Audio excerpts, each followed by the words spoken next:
Morning, this is your Manos again. Today I would like to speak on some of the important points regarding the NEET examination. నేను ఏం చెప్పబోతున్నానంటే యాక్చువల్గా ప్రతిసారి NEET exam పేపర్లో కొన్ని probabilities అనేటువంటి అడుగుతూ ఉన్నారు.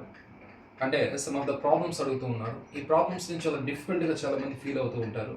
బికాస్ బైపీసీ స్టూడెంట్స్ కాబట్టి ఆటోమేటిక్గా ప్రాబ్లమ్స్ అంటే కొంచెం సమ్ ఫేర్ ఫీల్ అవుతుంది యాజ్ యూజువల్, అది quite common.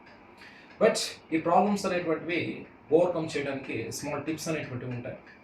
So just the probabilities అనేటువంటివి ఏ టైప్ ఆఫ్ ప్రాబిలిటీస్ అనేటువంటివి మనకు ఈ జువాలజీ పేపర్లో రావడానికి ఛాన్స్ ఉంది అనేటువంటిది ఒక్కసారి మనం గమనించినట్లయితే, మనకు మొన్న జరిగినటువంటి నీట్ ఎగ్జామినేషన్లో మే 3 జరిగినటువంటి నీట్ ఎగ్జామినేషన్లో ప్రాబిలిటీస్లో అన్ఎక్స్పెక్టెడ్గా మనం గెస్ చేయనటువంటి ఒక ప్రాబిలిటీ అనేటువంటి వాళ్ళు అడగడం జరిగింది.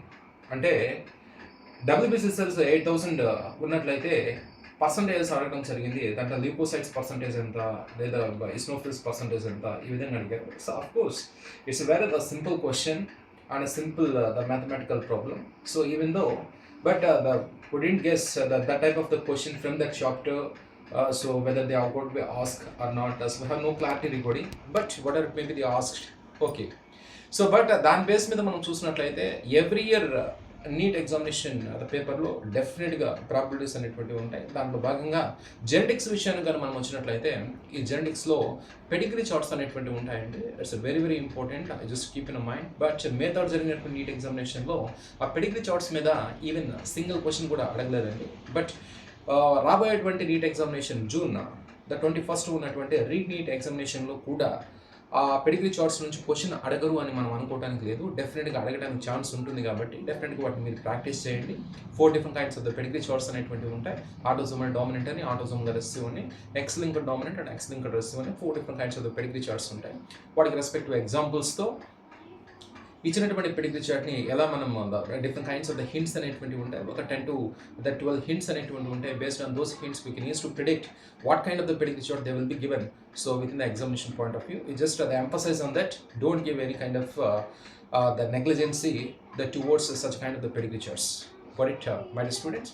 Apart from that, genetics లో సెకండ్ విషయం ఏంటంటే, మోస్ట్ కామన్గా అడిగేటువంటి సెకండ్ థింగ్ ఏంటంటే, ఎక్స్ లింక్డ్ రెసిసివ్ ఇన్హెరిటెన్స్కి సంబంధించినటువంటి కొన్ని ప్రాబిలిటీస్ అనేటువంటి అడుగుతారు. అంటే ఫర్ ఎగ్జాంపుల్, ఇప్పుడు కలర్ బ్లైండ్నెస్ మనం తీసుకున్నట్లయితే, ఒక కలర్ బ్లైండ్ మేల్ అనేటువంటి వాడు ఒక క్యారియర్ ఫీమేల్ ఇండివిజువల్ కానీ మ్యారేజ్ చేసుకున్నట్లయితే, how much the male children get affected అని, how many female children get affected అని, ఇలా క్వశ్చన్స్ అడుగుతూ ఉంటారు. అటువంటి క్వశ్చన్స్ అడిగినప్పుడు గుర్తుపెట్టుకోండి, మేల్ చిల్డ్రన్ అడిగినప్పుడు మేల్ చిల్డ్రన్ 100% మనం తీసుకోవాల్సి ఉంటుంది. లేదా ఫీమేల్ చిల్డ్రన్ అడిగినప్పుడు ఫీమేల్ ఇండివిజువల్స్ని మనం 100% తీసుకోవాల్సి ఉంటుంది. అలా కాకుండా how many children are get affected అను, how many children are get unaffected అను, ఈ విధంగా అడిగినప్పుడు మొత్తం చిల్డ్రన్ మనం 100% తీసుకోవాల్సి ఉంటుందండి. Don't forget that. సో ఈ విధంగా అటువంటి ప్రాబ్లమ్స్ ఏదైనా మనకు నీట్ ఎగ్జామినేషన్ అడిగినట్లయితే, ఈ చిన్న చిన్న టిప్స్ సహాయంతో మనం ఈజీగా వాటిని ప్రిడిక్ట్ చేయడానికి అవకాశం అనేటువంటి ఉంటుంది. Okay, next Hardy Weinberg problem which is come under the chapter evolution. ఈ ప్రాబ్లమ్స్ రావడానికి ఎక్కువ ఛాన్సెస్ ఉన్నటువంటి నెక్స్ట్ చాప్టర్ ఏంటంటే ఎవల్యూషన్ అండి. ఈ ఎవల్యూషన్లో హార్డీ విన్బర్గ్ ప్రిన్సిపల్ పైన కొన్ని క్వశ్చన్స్ అనేటువంటి అడుగుతూ ఉంటారు. దీన్ని వచ్చేసి మనకు a+b² ఏదైతే ఫార్ములా ఉందో సేమ్ అదేవిధంగా p+q² 1 అనేటువంటిది ఒక ఫార్ములా అనేటువంటిది ఉంటుంది. p² + 2pq + q² 1 అని. ఈ ఫార్ములాని యూజ్ చేసుకొని మనం కొన్ని ప్రాబ్లమ్స్ని సాల్వ్ చేయాల్సి ఉంటుంది. వెరీ సింపుల్గా ఉంటాయండి. బట్ వాటిని కూడా మీరు ప్రాక్టీస్ చేసినట్లయితే, గత 2 సంవత్సరాలుగా from the past 2 years not even ask single question from the Hardy Weinberg problem. But this time అడగటానికి లేదా అడగకపోవడానికి కూడా ఛాన్స్ ఉంటుంది. కాబట్టి ఫర్ సేఫ్ సైడ్ అది ఒకసారి మనం ప్రాక్టీస్ చేసి పెట్టుకున్నట్లయితే ఆ ప్రాబ్లమ్స్ కూడా మనం సేఫ్ సైడ్ ఉండటానికి ఛాన్స్ అనేటువంటి ఉంటుంది. ఇకపోతే ఎకాలజీ విషయానికి వచ్చినట్లయితే, ఎకోసిస్టమ్ నుంచి కూడా కొన్ని ప్రాబ్లమ్స్ రావడానికి ఛాన్స్ ఉంటుంది. అది ప్రొడక్టివిటీ మీద అడుగుతారంటే, ప్రైమరీ ప్రొడక్టివిటీ మీద, సెకండరీ ప్రొడక్టివిటీ మీద, రెస్పిరేషన్ మీద, వీటి మీద వచ్చేసి ప్రాబ్లమ్స్ అడగడానికి ఛాన్స్ ఉంటుంది. కాబట్టి అవి కూడా మీరు ఖచ్చితంగా దాని ప్రాబ్లమ్స్ని ఒక 10 or 15 అంటే ఎగ్జాంపుల్స్ని తీసుకొని మీరు కానీ దాన్ని సార్ట్ అవుట్ చేసినట్లయితే, వాటి మీద ప్రాక్టీస్ చేసినట్లయితే definitely there is a possibility to get the good score in NEET examination. Apart from that, breathing and exchanging of gases నుంచి రెస్పిరేటరీ వాల్యూమ్స్ అండ్ కెపాసిటీస్ మీద చాలామంది స్టూడెంట్స్ వచ్చేసి మిస్టేక్ చేస్తూ ఉన్నారండి.